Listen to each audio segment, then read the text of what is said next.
Masya Allah, temukan kebenaran surat Ar-Rahman, penyelam Prancis mantap masuk Islam. Merjakues Yves Cousteau, ahli oceanografer dan ahli selam berkebangsaan Prancis. Setelah dia membaca surat Ar-Rahman ayat 19-20 dan surat Al-Furqan ayat 53, Merjakues mantap meyakini agama Islam sebagai agama yang benar. Kedua surat ini menceritakan adanya pertemuan dua mata air yang mengalir dalam laut dalam.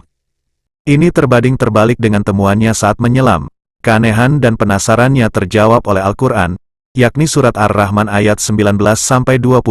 Artinya, dia membiarkan sua lautan mengalir yang keduanya kemudian bertemu. Antara keduanya ada batas yang tidak dilampaui masing-masing. Kedua ayat ini berhubungan dengan temuannya yang aneh ketika menyelam, yakni, pertemuan dua mata air dalam laut yang dalam, antara keduanya tidak saling bercampur. Padahal konsep keilmuan, ketika dua benda cair berdekatan maka antara keduanya pasti akan bercampur dan saling mempengaruhi rasanya. Kemudian surat Al-Furqan ayat 53, artinya, dan dialah yang membiarkan dua laut mengalir, berdampingan, yang ini tawar lagi segar dan yang lain asin lagi pahit, dan dia jadikan antara keduanya dinding dan batas yang menghalangi. Setelah membaca arti kedua ayat ini, Merjakues terpesona. Isi kedua ayat ini melebihi kekagumannya melihat pemandangan yang pernah dilihatnya di lautan yang dalam. Merjakues berkata, Al-Quran memang kitab suci yang berisi firman Allah, seluruh isinya mutlak kebenaran. Setelah itu Merjakues menyatakan masuk Islam.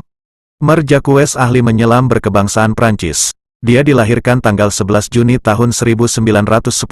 Sepanjang hidupnya dia menghabiskan waktu dengan menyelam ke berbagai dasar samudera seantero dunia. Dia juga membuat dokumenter tentang keindahan dasar laut untuk ditonton seluruh dunia melalui stasiun Discovery Channel. Suatu ketika, saat sedang melakukan eksplorasi dalam laut, Merjakues menemukan beberapa kumpulan mata air tawar yang menyegarkan, dan sedap rasanya karena tidak bercampur dan melebur dengan air laut yang asin di sekelilingnya. Seolah-olah ada dinding atau membran yang membatasi keduanya.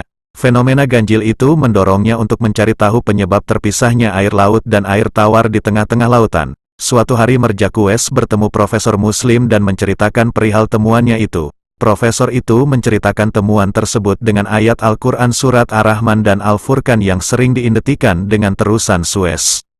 Setelah membaca arti dari kedua ayat ini, Merjakues kagum dan terperangah. Ternyata ribuan tahun lalu Al-Quran sudah menceritakan perihal yang menurutnya sangat misterius dan tak masuk di akal tersebut.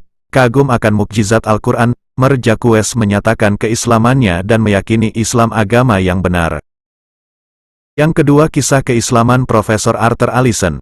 Karena ayat Az-Zumar ayat 42, Profesor Arthur Allison adalah seorang profesor yang menjabat kepala jurusan teknik elektro Universitas London. Sebagai orang eksak, beliau menganggap semua hal bisa dikatakan benar jika masuk akal dan sesuai rasio. Karena itulah, pada mulanya agama baginya tak lebih dari objek pembelajaran semata. Sampai pada akhirnya beliau menemukan bahwa Al-Quran mampu menjangkau pemikiran manusia, bahkan lebih dari itu. Maka dengan niat kuat beliau pun memeluk Islam. Kisah keislaman Profesor Arthur Allison bermula saat ia diminta tampil untuk berbicara tentang metode kedokteran spiritual. Pada September tahun 1985 itulah, beliau diundang untuk mengikuti konferensi Islam internasional tentang keaslian metode pengobatan dalam Al-Quran di Kairo. Pada acara itu, Profesor Allison mempresentasikan makalah tentang terapi dengan metode spiritual dan psikologis dalam Al-Quran. Makalah itu merupakan pembanding atas makalah lain tentang tidur dan kematian, yang bisa dibilang tafsir medis atas Quran di surat Az-Zumar ayat 42 yang disampaikan ilmuwan Mesir, Dr. Mohamed Yahya Sarafi. Fakta-fakta yang dikemukakan Sarafi atas ayat yang artinya, Allah memegang jiwa orang ketika matinya dan memegang jiwa orang yang belum mati di waktu tidurnya. Maka dia tahanlah jiwa orang yang telah dia tetapkan kematiannya dan dia melepaskan jiwa yang lain sampai waktu yang ditentukan. Sesungguhnya pada yang demikian itu terdapat tanda-tanda kekuasaan Allah bagi kaum yang berpikir.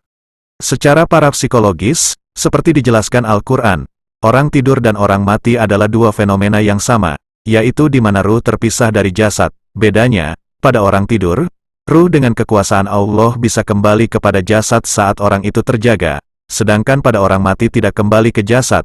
Ayat itu merupakan penjelasan mengapa setiap orang yang bermimpi sadar dan ingat bahwa ia telah bermimpi, ia bisa mengingat mimpinya. Padahal saat bermimpi ia sedang tidur.